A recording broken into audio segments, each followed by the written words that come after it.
luar biasa, dia bangkit tetapi tidak langsung naik ke surga, tapi dia bangkit dari kematian, mengalahkan kematian, dan dia masih memberikan bukti-bukti bahwa dia hidup dengan berulang-ulang kali menampakkan dirinya kepada pengikut-pengikutnya, kepada murid-muridnya, agar supaya mereka melihat ini dan mereka menyampaikan berita kebenaran kebangkitannya itu ke seluruh penjuru dunia.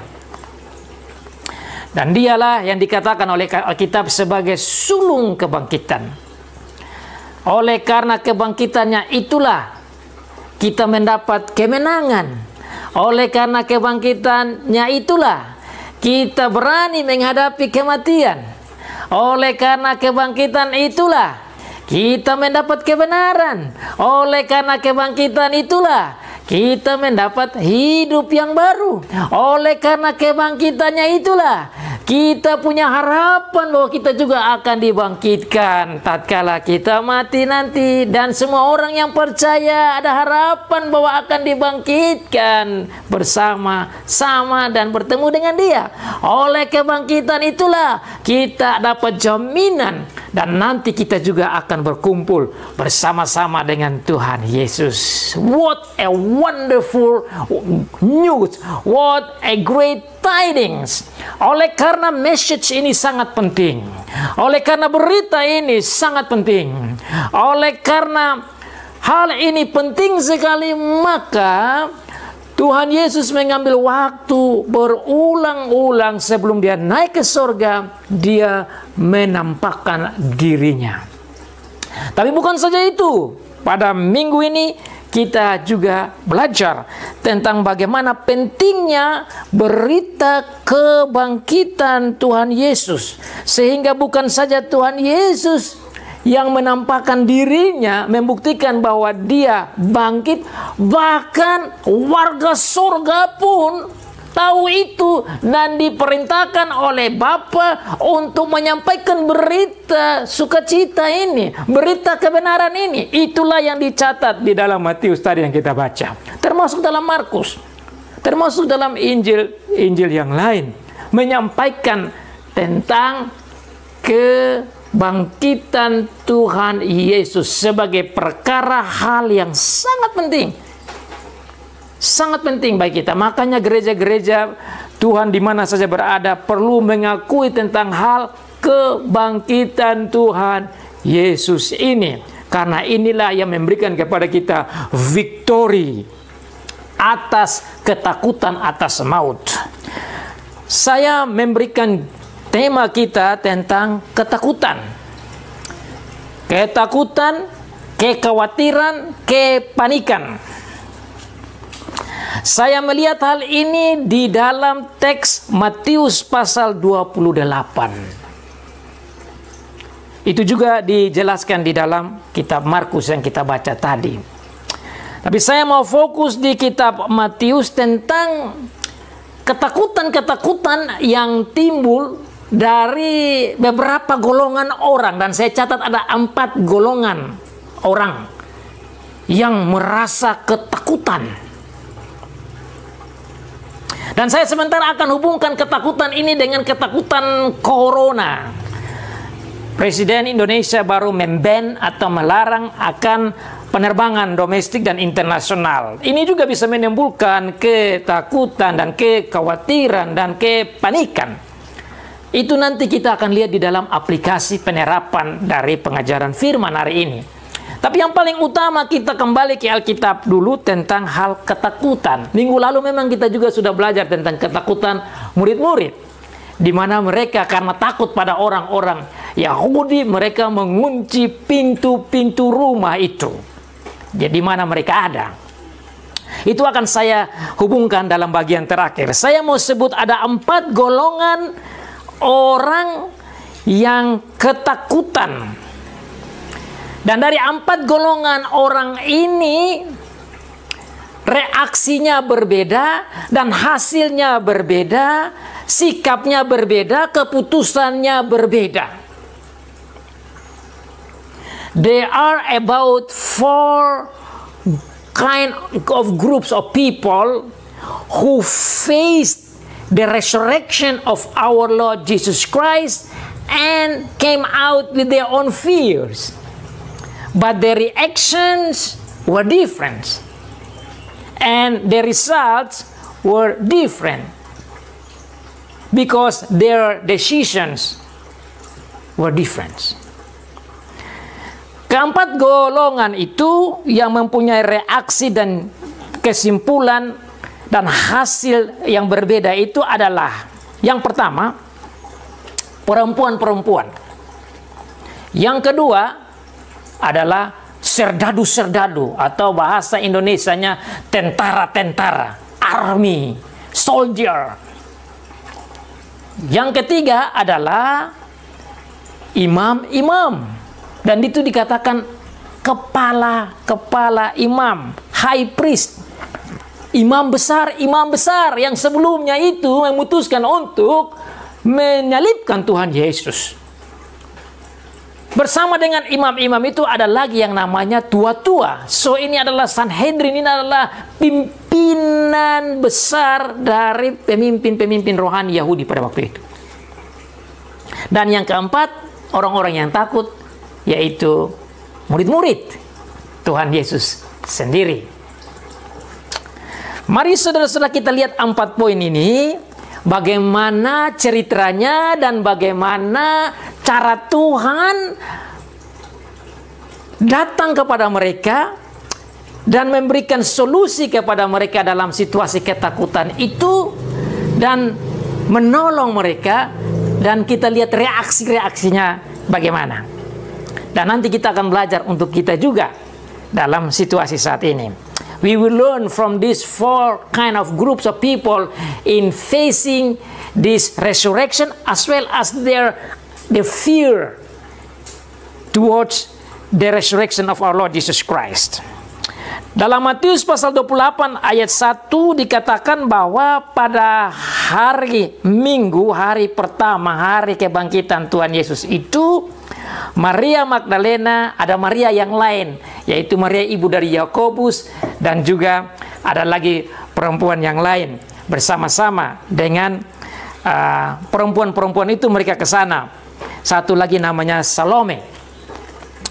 Nah, mereka perempuan-perempuan ini, mereka pergi ke kubur, tujuannya untuk bawa rempah-rempah, untuk memberikan rempah-rempah itu, menaruhnya di kubur Tuhan Yesus Kristus.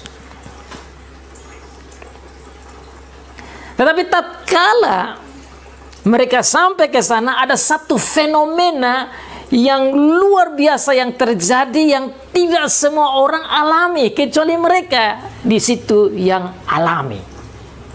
Termasuk tentara yang menjaga, soldier yang menjaga, serdadu yang menjaga kubur Tuhan Yesus.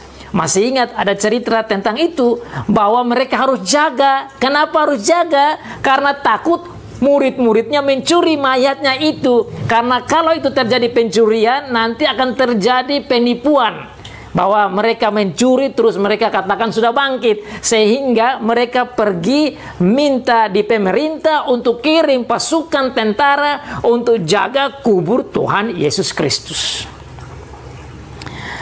Pada hari Tuhan Yesus bangkit itu, tiba-tiba tatkala perempuan-perempuan sampai di kubur Tuhan Yesus, tiba-tiba terjadi gempa bumi yang besar.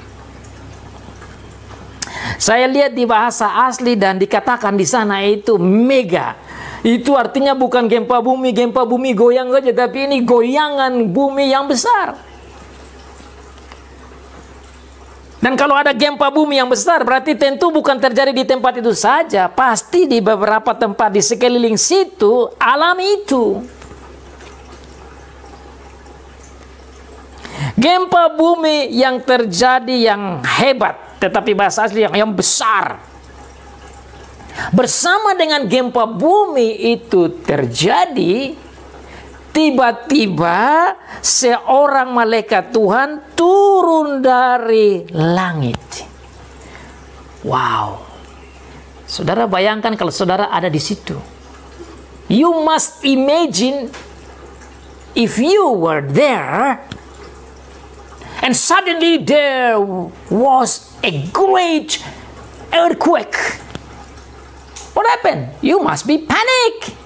You must be worried. And maybe you must be afraid. Isn't it? Siapa yang tidak takut kalau gempa bumi terjadi? Siapa yang tidak khawatir kalau gempa bumi terjadi? Siapa yang tidak panik kalau gempa bumi terjadi? Gempa bumi kecil saja kita panik, kita khawatir, kita takut. Kecil saja, tak apalagi kalau besar. If even only little earthquake, we already fear and afraid and worried and even panic.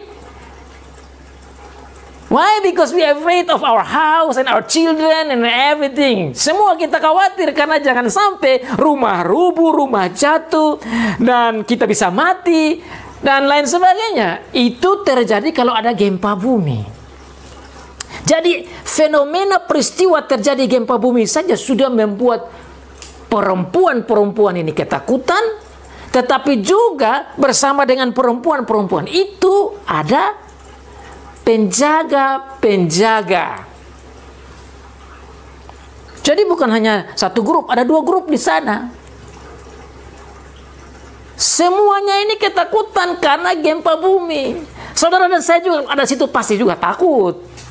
Kenapa? Karena gempa bumi ini besar. Karena gempa bumi ini hebat. Alkitab tidak beritahukan berapa lama, tetapi hanya kasih tahu bahwa ada gempa bumi yang besar dan hebat. Yang kedua, tatkala kebangkitan Tuhan Yesus itu, selain gempa bumi terjadi, juga seorang malaikat Tuhan turun. Jadi Tuhan membuat gempa bumi tatkala Tuhan Yesus bangkit. Tuhan menurunkan malaikat turun ke bumi tatkala Tuhan Yesus bangkit.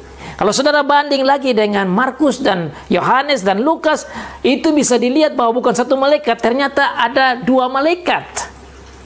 Kalau kita banding nanti bisa dibaca, tapi saya tidak ada banyak waktu untuk omong itu. Saya hanya mau menjelaskan cerita di sini untuk kita lihat bagaimana reaksi dan bagaimana cara Tuhan menolong umat Tuhan menghadapi ketakutan, dan poin Tuhan yang paling utama adalah masalah kebangkitan.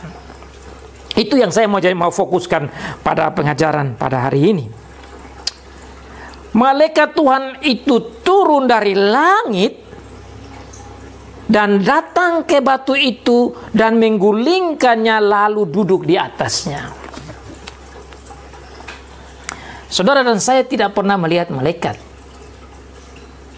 Tetapi orang-orang ini melihat malaikat. Ini berarti malaikat itu betul-betul ada.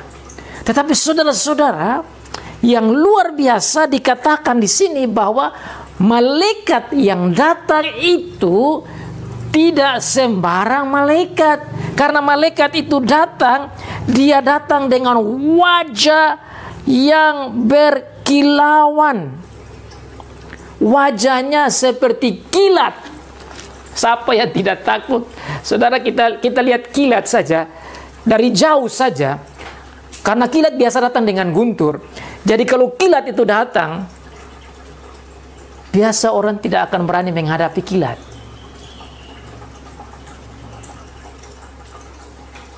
People afraid of lightning.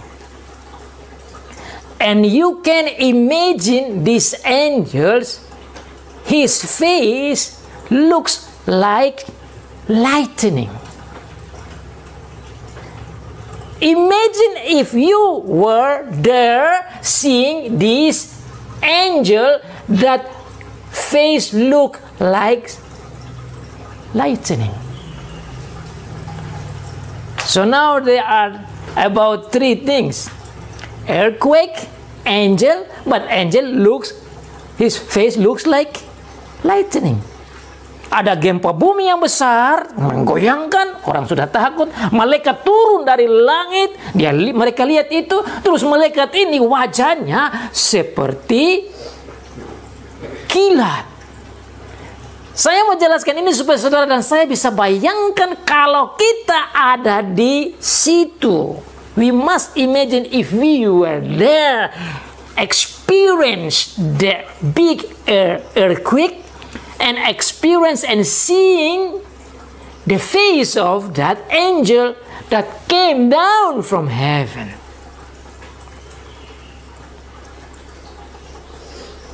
Not only that, it also says his clothes like snow, looks like snow.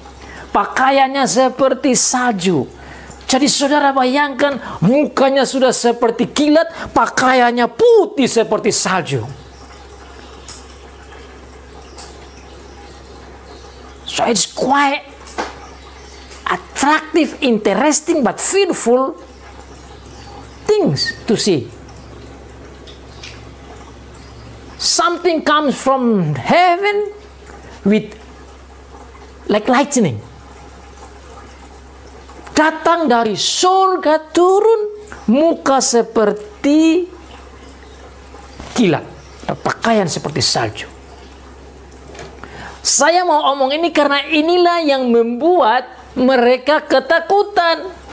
Kenapa ini saya perlu bicara? Karena kalau saudara tidak bisa bayangkan itu, saudara tidak bisa mengerti kenapa serdadu itu modelnya seperti orang-orang mati. You cannot understand this if you don't imagine. Otherwise, you cannot understand why the soldiers shake, afraid, and they look like dead people. Ayat 4, verse 4. Dan penjaga-penjaga itu gentar seperti begini. Ketakutan. And they look like a dead people. What an quite a surprising, fearful situation. Suatu situasi yang betul-betul tidak bisa digambarkan dengan kata-kata. You cannot describe how these people experience. They can only explain by saying that these people look like dead people, like somebody died. You can see how heavy, how much fear they have. Bisa bayangkan betapa takutnya orang ini. Kalau takut saja saudara-saudara, itu biasa takut, itu biasanya kalau kita takut keringat keluar. Kalau kita takut biasanya gentar gemetar saja. Kalau takut biasa jantung berdebar. Kalau takut itu biasanya kita tidak bisa berjalan dengan berani lagi. Kalau takut biasanya kita kehilangan tenaga. Tapi kalau takut sampai seperti orang mati, saudara bisa bayangkan. Can you imagine if somebody afraid and looks like dead people? What kind of fear is that? Can you imagine? Dapatkah saudara dan saya bayangkan? Orang yang takut sampai kelihatan seperti orang mati. Saya belum pernah lihat orang takut seperti begitu.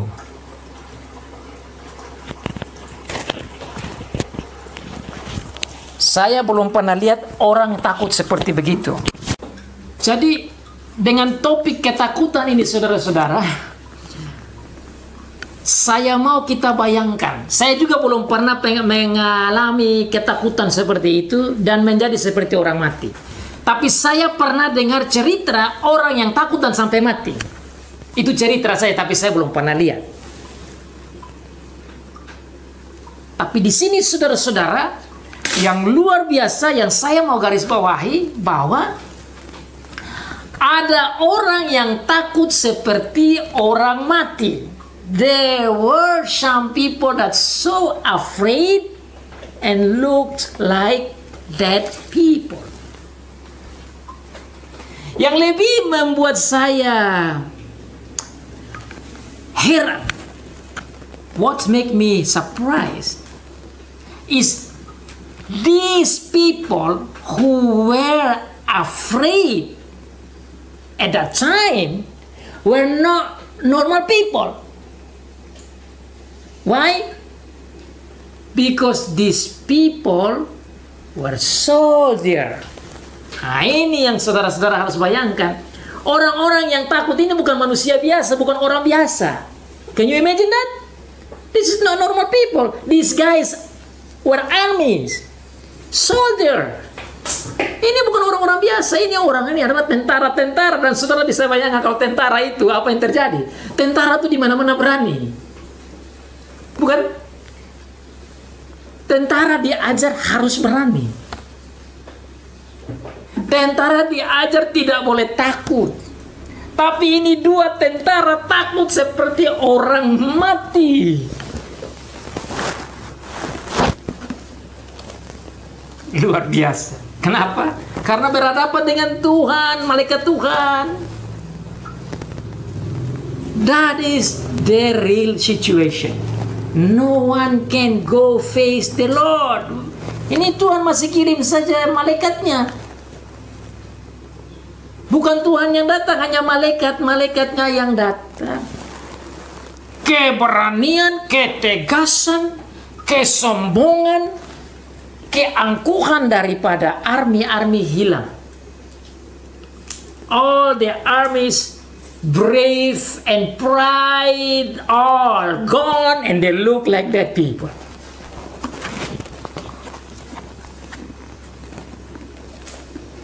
That is the phenomena. That is the situation. Itu ceritanya.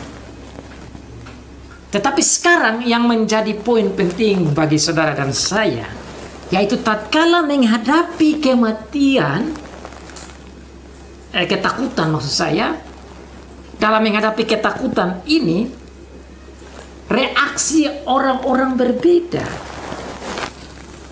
The reaction of the woman and the reaction of the soldier later on different.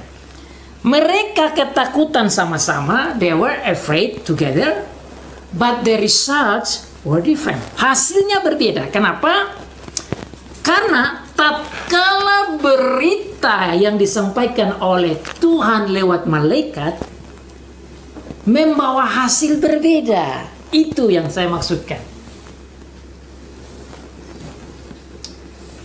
The reaction of the woman and the soldier towards the news from the angel were different.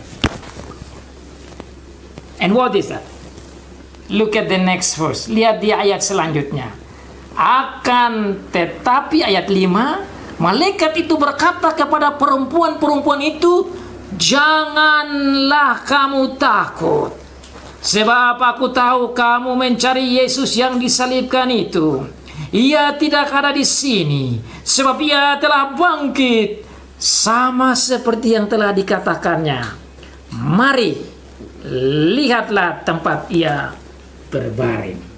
Jadi mari kita lanjut tentang bagaimana reaksi, bagaimana hasil dari kedua golongan orang ini, perempuan-perempuan dan serdadu-serdadu atau tentara-tentara itu, terhadap jawaban statement isi berita dari malaikat yang harusnya berita Injil.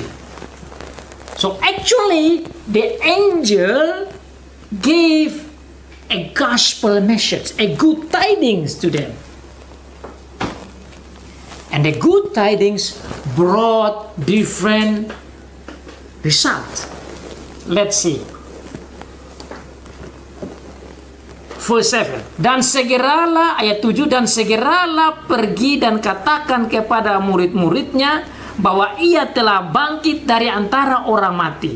Ia mendahului kamu ke Galilea, di sana kamu akan melihat dia. Sesungguhnya aku telah mengatakannya kepadamu. Itu adalah berita Injil. That is the gospel about the resurrection of our Lord Jesus Christ. And the gospel that the angel gave to the woman, and even here by the soldiers, the results were different. The result of the soldier you can hear after in verse 11, but the result of the woman was mentioned in verse 8. Disebutkan dalam ayat 8 hasilnya. Mereka segera pergi dari kubur itu dengan takut dan dengan sukacita yang besar dan berlari cepat-cepat untuk memberitahukannya kepada murid-murid Yesus. So let's first see the reaction and the result of the good tidings of God through the angel to the woman. Mari kita melihat hasil berita Injil yang Tuhan berikan lewat malaikat kepada murid-murid Tuhan Yesus, yaitu perempuan-perempuan ini, untuk mereka sampaikan kepada murid-murid. Apa hasilnya? Mereka segera pergi dari kubur itu dengan takut, karena masih takut yang tadi, tetapi di dalam ketakutan itu ditutupi dengan sukacita yang besar. So you see, the fear is still there, but the fear is going to be gone because the joy overcome the fear. Why the joy overcome the fear? Because the joy that they have is not just little joy, but it says there they have a great joy.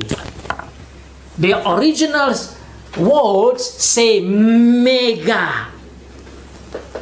Mega.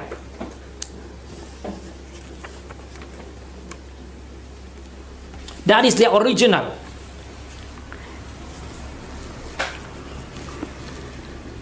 Look at in verse 8. Lihat lagi di ayat yang ke-8. Mereka segera pergi dari kubur itu dengan takut dan dengan sukacita yang besar.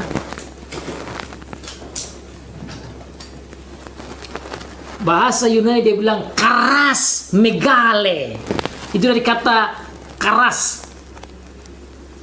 Ada hubungannya, nanti saya jelaskan apa arti kata keras itu dengan kata megale. Megale, saudara-saudara kan tahu, kita pakai dalam bahasa Indonesia juga. Mega. I think that's also in English. Mega means big, great. While keras, it's actually have connection with the word kara, which is connect with charis. And I like to dig this one because this is beautiful. This is a beautiful message. The reaction and the result of the work of God through the good tidings. Can you put that off again? Okay, that's good. Of the good tidings. Because of the good tidings telling about the resurrection of our Lord Jesus Christ, the woman, even though we're afraid, the afraid is going to be gone because they got the great joy. Karas megale. Karas means joy. Karas. But the joy that they have, it's actually coming from God. They don't get the joy from men. They don't get the joy from themselves. They don't get the joy from some other people. But they got the joy from God through the angels. So it's not the angel himself that bring the joy, but the message that the angels brought, which is the good tidings, that's the one that make them rejoice greatly. Jadi bukan masalah malaikatnya, tetapi isi kata-kata malaikat itu. Isi berita dari malaikat itu. Statement dari malaikat itu, yaitu berita Injil. Karena berita Injil ya tidak lain bicara tentang Tuhan Yesus dan kebangkitannya dan kemenangannya. Jadi berita Injil inilah yang membuat perempuan-perempuan itu merasa sukacita.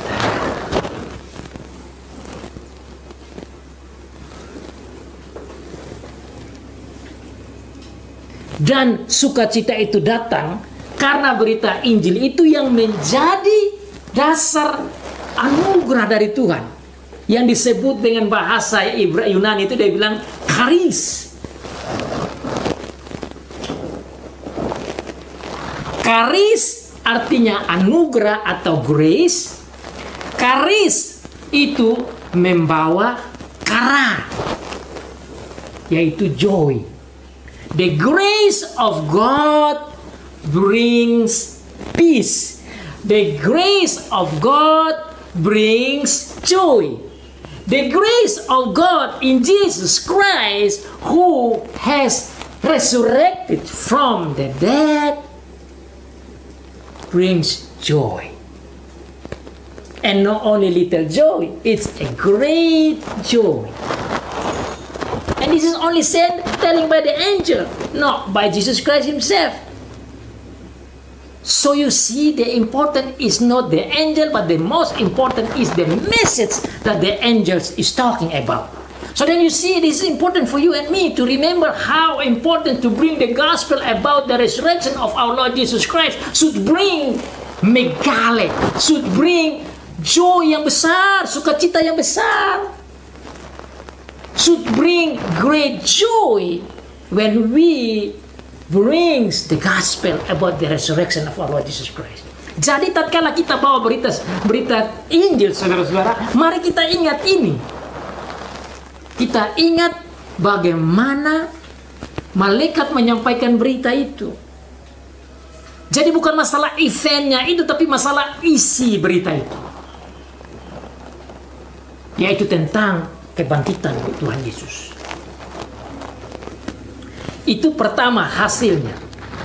Akibat Tuhan datang dan membawa berita sukacita, membawa berita Injil, ketakutan, kepanikan, kekhawatiran diganti dengan great joy, sukacita yang besar.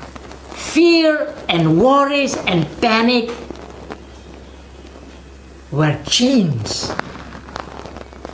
because of the good tidings, because of the great news, because of the news about the grace of God, which is about the resurrection of our Lord Jesus Christ.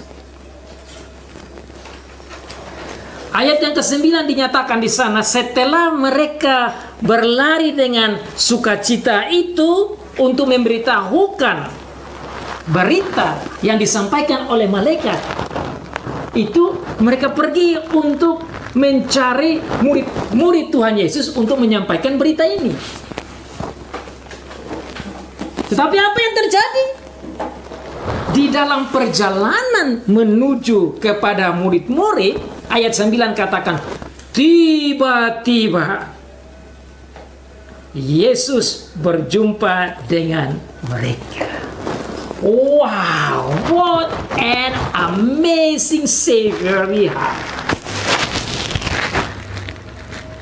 What a great God, what a wonderful God, what a lovable God, who really pay attention, who really looking after and care His people. Because God was not only sent the angel to bring the good tidings, but also God Himself, which is our Lord Jesus Christ Himself, came. For me, this is amazing underline, and this is amazing emphasize, this is amazing truth for the woman at that time, which is also have to be for us. Ini satu hal yang luar biasa bagi perempuan-perempuan itu. Kenapa? Karena mereka yang pada saat itu sudah bersukacita karena mendengar berita dari malaikat, belum sampai kepada murid-murid, Tuhan Yesus datang. Dan saudara-saudara akan lihat bagaimana cara Tuhan Yesus berkata-kata dengan mereka. And I think this is important. Ini sangat luar biasa. I found this is very deep message of our Lord Jesus Christ. Look at verse 9. Lihat ayat 9. Tiba-tiba Yesus berjumpa dengan mereka dan berkata, "Salam bagimu." Mereka mendekatinya dan memeluk kakinya serta menyembahnya. Saya mau lihat kata-kata Tuhan Yesus yang begitu luar biasa, dan saya cari tahu dalam bahasa aslinya untuk mencari tahu arti yang sangat dalam. Tatkala Tuhan Yesus katakan salam bagimu.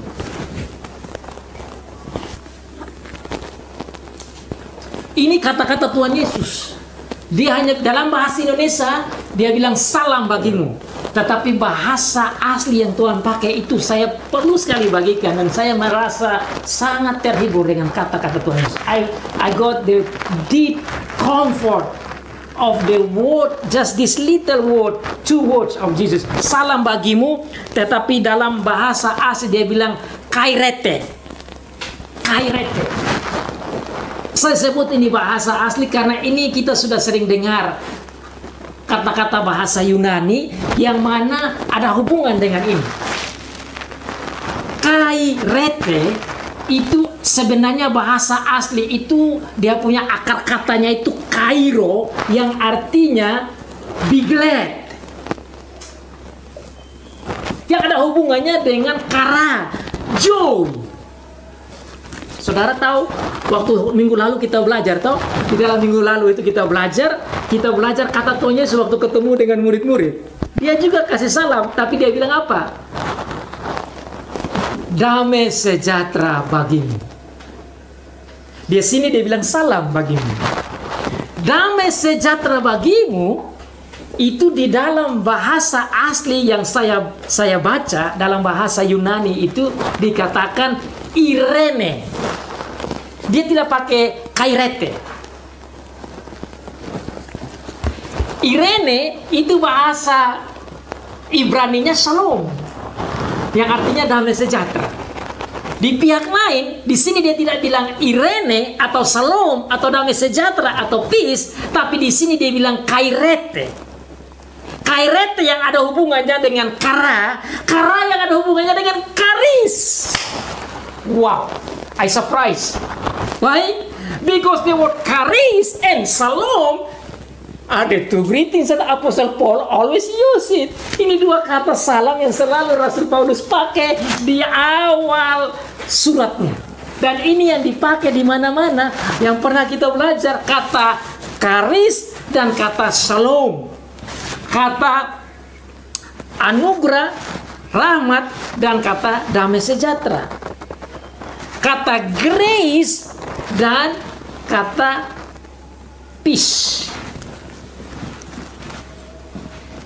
Jadi tatkala saya studi dia punya kata asli ini, tatkala Tuhan Yesus bilang kairete atau dia bilang greetings, itu bahasa Indonesianya dia bilang salam bagimu, itu maknanya dalam sekali. Kenapa dia gunakan kairete, dia tidak pakai kata Irene di sini? Karena dia mau emphasize itu ketakutan mereka itu diganti dengan joy. Kairete, kara artinya sukacita, artinya be glad. You were afraid before, but now you should not be afraid. Be glad, be rejoice. This is me. Saudara, kalau saudara yang seperti itu, saudara pasti akan waduh, what a beautiful. I cannot describe this situation, my heart, with any words. I cannot describe. It's undescribable situation and unspeakable joy. Sukacita yang tidak bisa digambarkan dengan kata-kata. Kenapa saudara-saudara? Pertama, dapat lihat malaikat dengan terang benderang, dengan muka yang bercahaya, dengan wajahnya yang begitu seperti terang sekali dan pakaiannya seperti salju. Sudah begitu, datang lagi berita tentang Tuhan Yesus yang tidak mati terus tapi bangkit dan menandaskan apa yang dikatakan itu betul. Itu saja sudah memberikan berita yang luar biasa, yang penuh dengan sukacita bagi perempuan-perempuan. Sudah kasih berita sukacita tentang itu, berita Injil, datang lagi Tuhan Yesus, maka komplitlah sukacitanya itu. tidak bisa digambarkan. Makanya Tuhan Yesus bilang apa? Kairete, be glad. Saudara dan saya bukan orang Yunani, jadi memang tidak mengerti kata-kata Tuhan Yesus juga waktu itu. Tetapi kita perlu belajar ini supaya kita mengerti bagaimana cara Tuhan Yesus mendekati orang-orang seperti itu dan memberikan complete joy. Makanya saudara lihat-lihat di sana bagaimana reaksi perempuan-perempuan itu sangat luar biasa. You see the reaction of the woman toward Jesus after that. What happened? They went down and they gonna grab and collapse Jesus' feet and they bow down. You see that? Karena begitu sukacita, mereka mendekat, memeluk kakinya, dan mereka menyembah. Wow. What an amazing news. What a beautiful news. What a great God. What a lovable God. What an amazing Savior, our Lord Jesus Christ. Tuhan kita Yesus Kristus memang luar biasa. Luar biasa. Dia lihat inside out. Dia tahu keadaan. Dan ini harus diberitahukan kepada semua orang untuk mengerti. Dan kalau dia buat ini kepada murid-murid, kepada Tuhan Yesus, pengikut-pengikut dia termasuk perempuan-perempuan ini begitu, maka saudara dan saya juga harus merasa bahwa dia juga perhatikan kita begitu. Atensinya, perhatiannya, termasuk dalam keadaan apapun, ketakutan, kepanikan, kekhawatiran seperti perempuan-perempuan ini terobat. Diganti dengan sukacita yang tidak bisa diungkapkan dengan kata-kata. Dan oleh karena begitu bersukacita, mereka mendekat dan memeluk kaki Tuhan Yesus. Dan saya mau gali itu kata yang terakhir, dia bilang menyembah Tuhan Yesus. Menyembah Tuhan Yesus. Worship. Di sini menunjukkan bahwa mereka melihat Tuhan Yesus seperti Allah. Karena kata worship, kata menyembah di dalam bahasa Indonesia tidak terlalu dalam. In Indonesian is not very deep when you see the word worship. Because the original, when they say worship there, that means you not only bow down your head, it's more than that.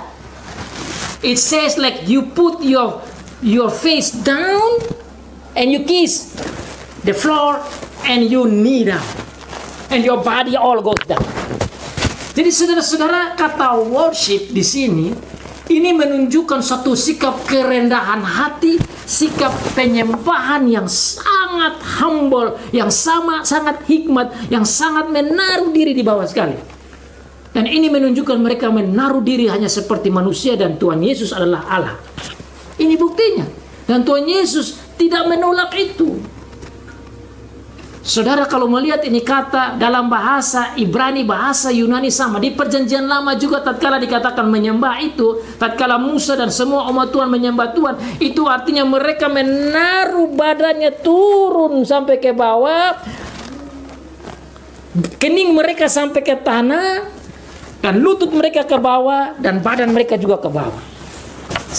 Menunjukkan sikap kerendahan yang sangat-sangat rendah. Ini yang perempuan-perempuan ini buat.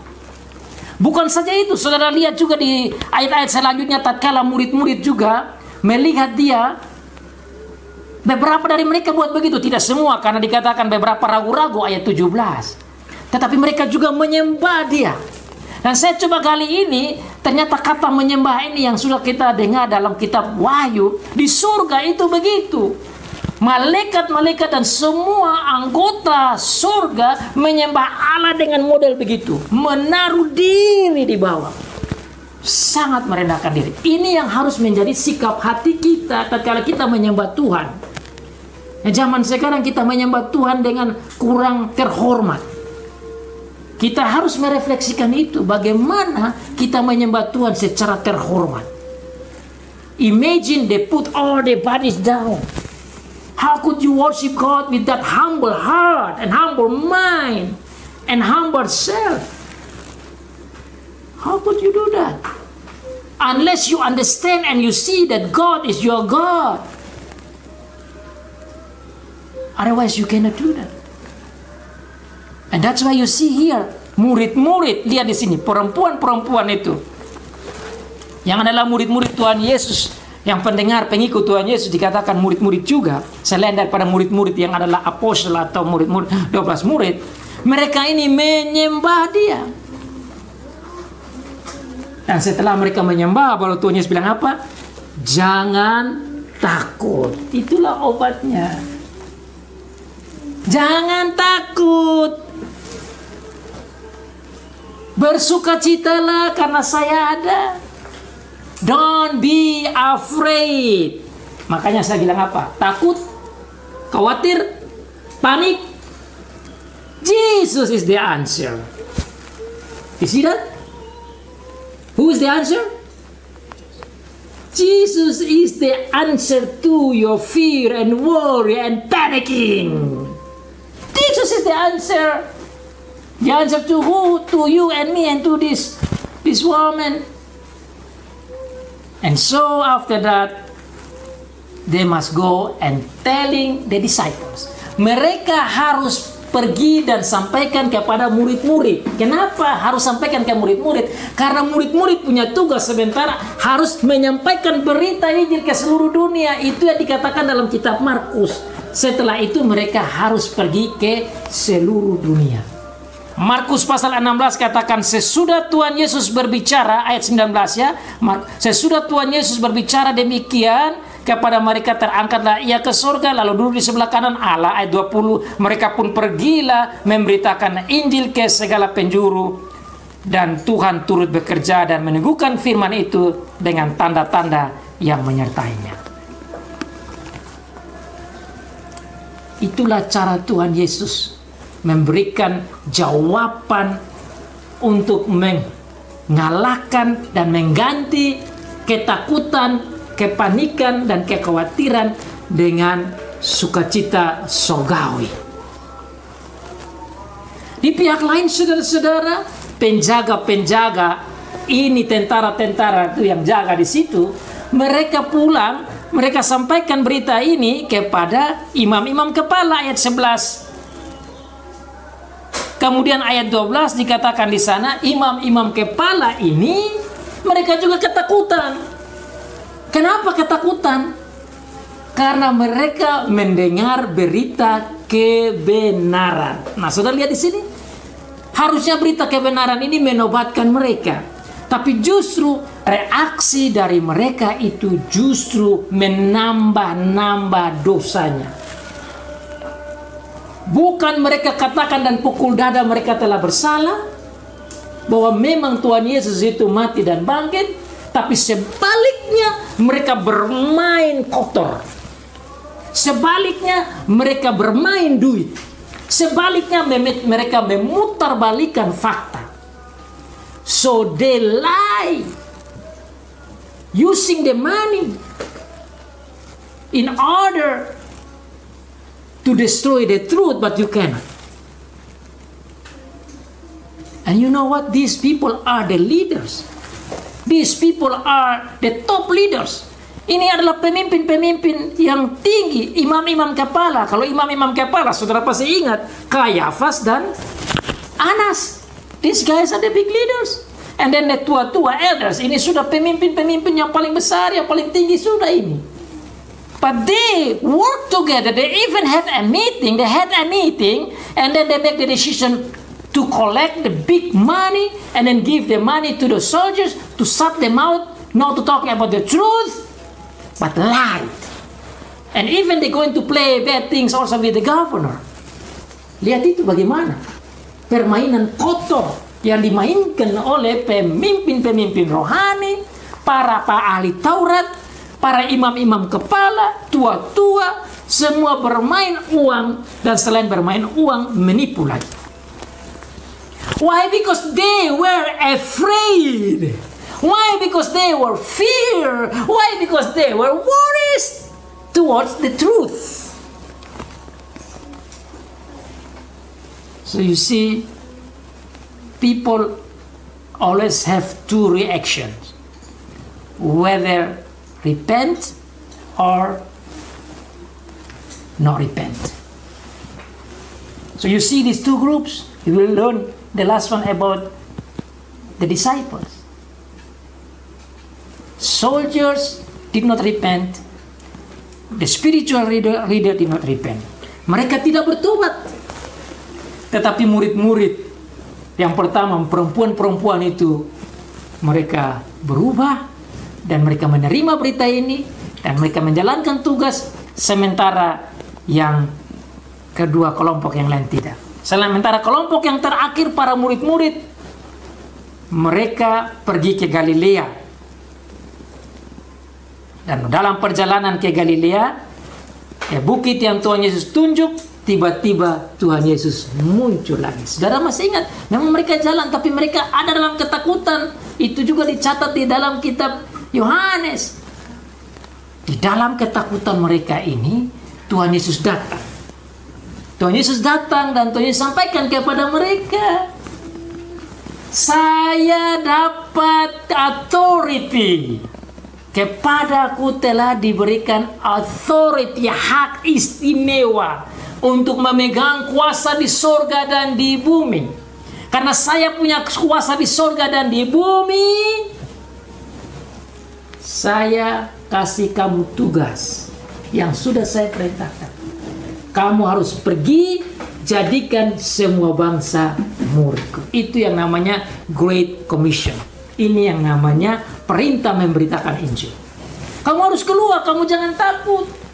Kenapa? Karena sayalah pemegang kuasa di surga dan di bumi. Saya yang pegang kuasa di surga dan di bumi ini, saya menyertai kamu. Saya menyertai kamu selalu. I am with you always, until the end of the age. And that's why you go out and make disciples of all the nations. Bagaimana cara make the disciples of all the nations?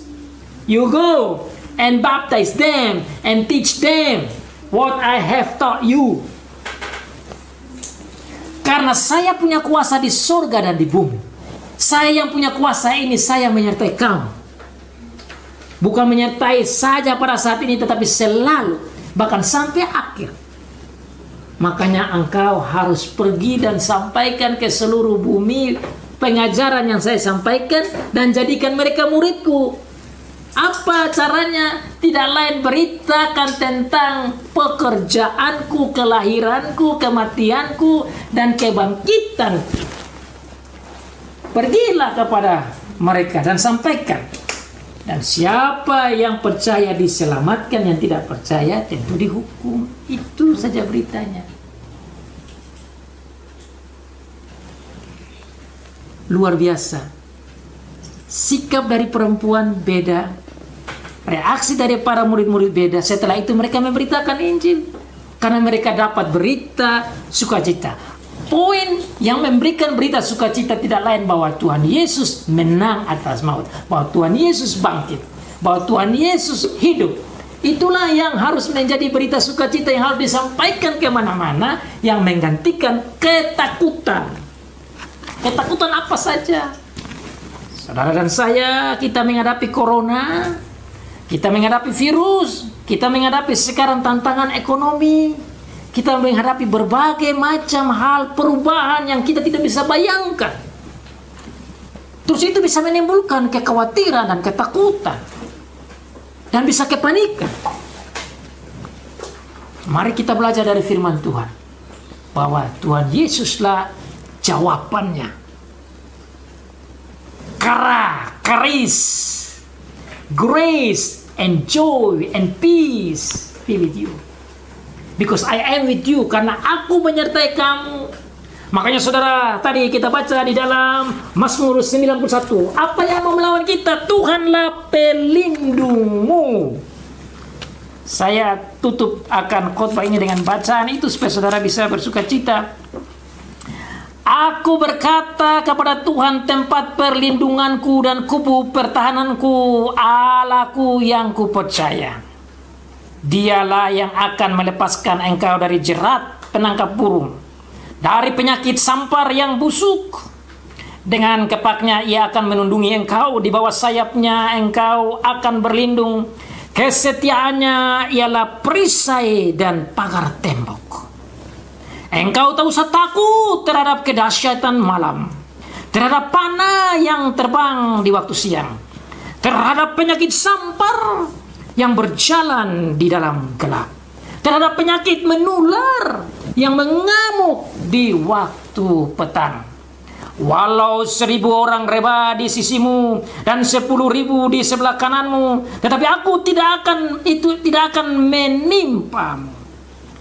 Engkau hanya menontonnya dengan matamu sendiri dan melihat pembalasan terhadap orang-orang fasik. Sebab Tuhan ialah tempat perlindunganmu, yang maha tinggi telah kau buat tempat perteduhanmu.